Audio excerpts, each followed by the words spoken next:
Hello, welcome back to your online class. I am Deepak sir. First of all, I would like to thank all my viewers for your support, which has helped me and encouraged me to provide you the latest videos, the explanation of the chapter, the summary of the chapter. I feel proud to be with you all. Thank you for your continuous support, and I hope you'll continue supporting me and keep on subscribing my channel. Thank you.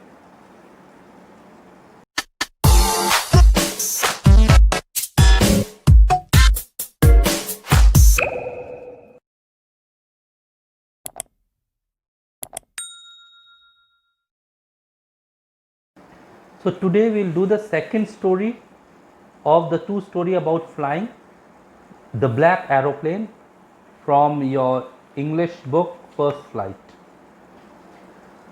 The moon was coming up in the east behind me and stars were shining in the clear sky above me. So सुबह शाम का समय हो रहा था, moon निकल रहा था ईस्ट से और स्टार्स शाइन कर रहे थे स्काई में. There wasn't a cloud in the sky. आकाश बिल्कुल साफ था, उसमें जरा से भी वहाँ पे बादल नहीं थे.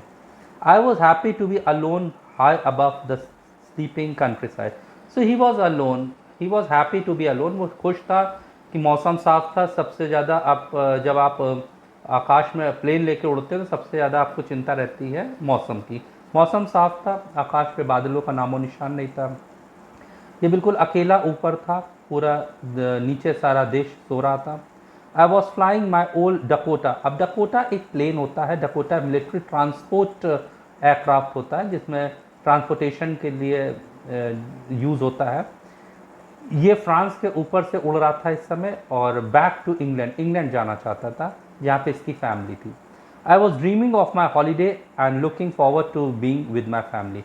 अब ये देख रहा था अपना हॉलीडे के लिए, इसकी छुट्टियाँ थी जो आगे, और ये अपनी फैमिली, जैसे कि जनरली होता है छुट्टी में आदमी फैमिली के साथ रहना चाहता है, ये भी अपनी फैमिली के साथ रहना चाहता था. I looked at my watch 1:30 in the morning. इसने अपनी घड़ी की तरफ देखा और सुबह का 1:30 हो रहा था. The voice from the radio, I should call Paris control room soon I thought. इसने सोचा अब इसको पेरिस कंट्रोल रूम, जो कि प्लेन में एक सर्विस उपलब्ध होती है जिसमें आप अपने ट्रांसमीटर या माइक से नीचे जो भी स्टेशन होता है उससे कांटेक्ट कर सकते हैं नियर बाय स्टेशन में. As I look down past the nose of the aeroplane. अब इसने जो एरोप्लेन की नोज जो उसके सीध में देखा, I saw the lights of a big city in front of मी. और इसको एक सामने एक बड़े शहर की बत्तियां दिखाई पड़ रही थी जो कि नीचे जल रही थी. I switched on the radio and set. इसने अपना रेडियो सेट स्टार्ट किया और कहा, Paris control Dakota DS 008 year. Dakota 008 जो डकोटा इसके प्लेन का नाम था, और इसने नीचे संपर्क स्थापित करने की कोशिश करी. कैन यू हियर मी, क्या आप मुझे सुन सकते हैं? I am on my way to England over. मैं अपने रास्ते में इंग्लैंड की तरफ बढ़ रहा हूँ. The voice from the radio answered me immediately. और इसको तुरंत ही आंसर भी मिला, DS 088 I can hear you. नीचे से जवाब मिला कि मैं आपको सुन सकते हैं. You ought to turn 12 degree west now. 12 degree west यानी अपने कंपास से, कंपास जो होता है जो एक मेजरिंग जो डायरेक्शन बताने वाला एक यूनिट होता है, उस पर आप इनको पता चला कि इनको 12 डिग्री वेस्ट की तरफ अपना प्लेन घुमाना है. I check the map and the compass. इसने कंपास और मैप को चेक किया. Switch over on my second and last fuel tank. अपने सेकेंड फ्यूल टैंक की तरफ देखा और जो कि लास्ट फ्यूल टैंक था. And turn the Dakota 12 degree west towards England. और डकोटा को, अपने प्लेन को 12 डिग्री वेस्ट इंग्लैंड की तरफ मोड़ दिया. I will be in time for breakfast I thought. इसने सोचा कि ये ब्रेकफास्ट के समय तक यानी सुबह तक पहुंच जाएगा. A good big English breakfast. और एक शानदार अंग्रेजी ब्रेकफास्ट. अंग्रेजी का मतलब यहाँ पे जो इंग्लैंड में पहुंचेगा वहाँ का ब्रेकफास्ट है. Paris was about 150 kilometres behind me. Paris 150 kilometre पीछे छूट चुका था. When I saw the clouds, storms clouds. और अब अचानक इसके सामने बड़े बड़े बादल, काले काले घने बादल आ गए. दे वर ह्यूज. वो बहुत बड़े थे बादल, उनका आकार बहुत बड़ा था. और जब आप प्लेन में सफ़र कर रहे हो और अचानक मौसम ख़राब हो जाए तो ये बहुत चिंता का विषय होता है कि बड़े बड़े काले गहरे बादल आ गए। They look like black mountain standing in front of me across the sky. वो बड़े बड़े पहाड़ की तरह दिख रहे थे सामने आकाश में।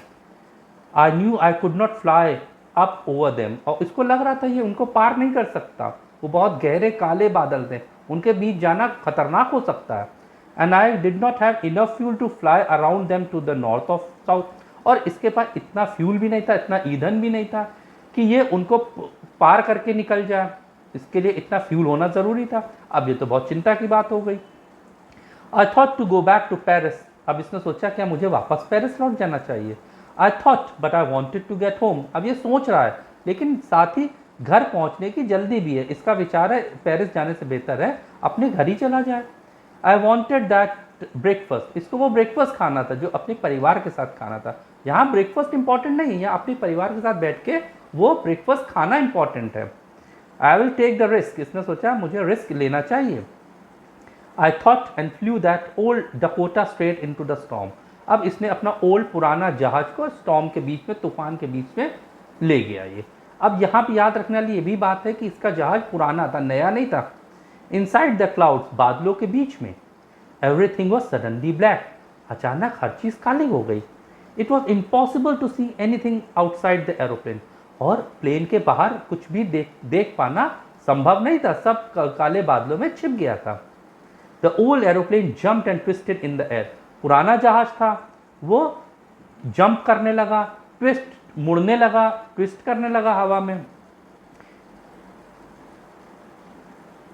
I look at the compass. इसने कंपास की तरफ देखा जो इसको दिशा बताता है, डायरेक्शन बताता है। आई could not believe my eyes. और इसके लिए कंपास में देखने के बाद आगे कुछ भी देख पाना, इसके लिए उसको बहुत ही अपनी आंखों पे सहसा विश्वास नहीं हुआ। ये क्या देख रहा है, और ये क्या देख रहा था। The compass was turning round and round and round. Compass की जो सुई थी वो गोल गोल गोल घूम रही थी, यानी कि वो खराब हो चुकी थी, अब वो उसको दिशा नहीं बता पाएगी। It was dead. वो निर्जीव हो चुका था, खराब हो चुका था। It was not working. वो काम नहीं कर रहा था, बेकार हो गया था। अब जब आप इतने ऊंचे ज़मीन से इतने ऊंचे आकाश में हो और आपको दिशा बताने वाला यंत्र ही खराब हो गया हो, तो आप किस दिशा में जाएंगे। ये तो बहुत खतरे की बात है। The other instrument were suddenly dead. और बाकी इंस्ट्रूमेंट, बाकी यंत्र भी अचानक खराब हो गए, मुर्दा हो गए। I tried the radio. इसने रेडियो कोशिश करी, देखे कि उससे कुछ संदेश भेजा जा सके। Paris control can you hear me. और ये जोर जोर से चिल्लाया, पेरिस कंट्रोल रूम, क्या आप मुझे सुन सकते हैं। There was no answer. लेकिन वहाँ से भी कोई जवाब नहीं आया। The radio was dead too. Radio भी बिल्कुल खत्म हो गया, बर्बाद हो गया, चलना बंद हो गया। I had no radio. इसके पास कोई रेडियो नहीं बचा था। No compass. कोई ना नीचे से कांटेक्ट कर सकता था, संबंध स्थापित कर सकता था, ना ही इसको कोई रास्ता बताने वाला था। And I could not see where I was. और इसको ये भी नहीं पता चल रहा था ये कहाँ पे है। ये तो बड़ी खतरनाक स्थिति हो गई। अब क्या करेगा ये। I was lost in the storm. ये तूफान में खो गया था। Then in the black clouds quite near me I saw another plane. और आश्चर्य की बात यह रही कि इसको अपने ही पास में एक और दूसरा जहाज दिखाई पड़ गया। वो जहाज कैसे आ गया। It had no lights on its wing. उसके पंख पे कोई लाइट नहीं थी, कोई बत्ती नहीं जल रही थी। But could see it flying next to me. फिर भी वो उड़ता चला जा रहा था इसके बगल में। Through the storm. वो तूफान के सामने से इसके साथ निकलता चला जा रहा था। ऐसा कैसा संभव है, जिस प्लेन में कोई लाइट भी नहीं थी वो तूफान में इतनी ईजिली चला जा रहा था। आई could see the pilot face turn towards me. इसने देखा उस विमान के पायलट, जो विमान चलाने वाला पायलट था, उसने अपना चेहरा मोड़ के इसकी तरफ देखा। I was very glad to see another person. अब इसको बहुत खुशी हुई। मुसीबत में एक से भले दो। इसको लगा कि एक और विमान है, उसमें एक और पायलट है, वो शायद इसकी कुछ मदद कर सके। ही lifted one hand and wave. उसने एक हाथ उठाया और वेव किया इसको। Follow me, he was saying follow me. वो कह रहा था मेरा पीछा करो, मेरे पीछे आओ। He knew that I am lost I thought. अब इस डकोटा विमान के चालक ने सोचा, उसको पता है कि मैं रास्ता भटक चुका हूँ। He is trying to help me. अब वो मेरी मदद करना चाहता है। He turned his aeroplane slowly to the north. उसने अपना एरोप्लेन नॉर्थ की तरफ मोड़ दिया। In front of my Dakota. इसके डकोटा प्लेन है, उसकी तरफ सामने से इसका उसने अपना एरोप्लेन मोड़ दिया। शायद उसको रास्ता दिखाने के लिए, so that it would be easier for me to follow him. शायद इसलिए किया उसने कि उसको लगा कि इस तरह से उसके लिए आसान हो जाएगा, इसके लिए कि ये अपना प्लेन भी उसके पीछे ले जाएगा। I was very happy to go behind the strange aeroplane like an obedient child. अब इसको बहुत खुशी हुई कि स्ट्रेंज एरोप्लेन इसने क्यों कहा, क्योंकि वो एरोप्लेन अचानक से आ गया, इसको ना पहले दिखाई पड़ा, और इतने आकाश में घने काले बादल जिसके बीच में जाने से डर रहा था, वो प्लेन आराम से इसके सामने से निकलता चला गया, और निकलता ही नहीं चला गया बल्कि उसके पायलट ने इसकी मदद करनी चाहिए, इसको रास्ता बताना चाहा, और ये उसके पीछे चुपचाप चलता चला गया। After half an hour the strange black aeroplane was still there in front of me in the cloud. आधा घंटा बीत गया और वो हवाई जहाज के सामने अभी भी चल रहा था। Now there was only enough fuel in the old Dakota last 10 to fly over 5 or 10 minutes more. अब इसने देखा कि इसके हवाई जहाज में केवल 5 या 10 मिनट उड़ने का ही फ्यूल बचा था इसके एरोप्लेन में।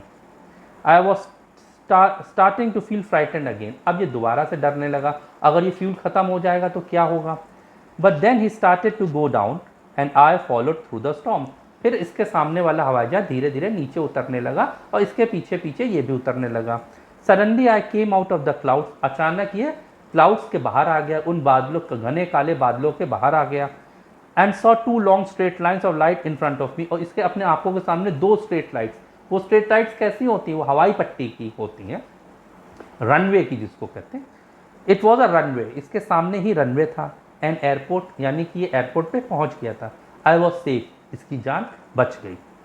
आई turn to look for my friend in the black aeroplane. इसने सोचा पलट के अपने दोस्त की तरफ देखें जो उस काले विमान में बैठा है। But the sky was empty.